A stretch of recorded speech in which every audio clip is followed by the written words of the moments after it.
చేస్తున్నారు. సో ఈరోజు చాలా గ్రేట్ టాపిక్ యాక్చువల్లీ వరల్డ్ అగ్నిహోత్రం డే గురించి ఒకసారి తెలుసుకోవాలనుకుంటున్నాను. అసలు అగ్నిహోత్రం అంటే ఇది దాదాపుగా నేను 2000 సంవత్సరం నుంచి 2001 నుంచి నేను చేస్తున్నా, అంటే 24 సంవత్సరాల నుంచి చేస్తున్నా. ఇది చాలా పవర్ఫుల్ గా ఉంటది. ఇది ఒక ఏదైతే ఈ పిరమిడ్ షేప్ ఉంది కదా, అవును పిరమిడ్ షేప్ ఉంది, చాలా పవర్ఫుల్ అన్నమాట ఇది సైంటిఫిక్ గా కూడా. సో ఇది 14 సెంటీమీటర్లు ఉంటుంది, ఇట్లా 14 సెంటీమీటర్లు ఉంటుంది, కింద 4.5 సెంటీమీటర్లు ఉంటుంది.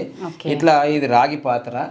సో ఉదయం సాయంత్రం సూర్యుడు ఉదయించేటప్పుడు అస్తమించేటప్పుడు ఇది చేస్తే చాలా పవర్ఫుల్ అవుతుంది. సైంటిఫిక్ గా ఇది జపాన్ వాళ్ళు కూడా చేస్తున్నారు. దీన్ని నేను 2001 నుంచే చేస్తున్నా కాబట్టి 2004లో నేను స్టార్ట్ చేశా వరల్డ్ అగ్నిహోత్రం 2004 నుంచి. సో ఇది 2004 మార్చి 12వ తారీఖు నుంచి నేను 24 గంటల మహా గాయత్రి యజ్ఞం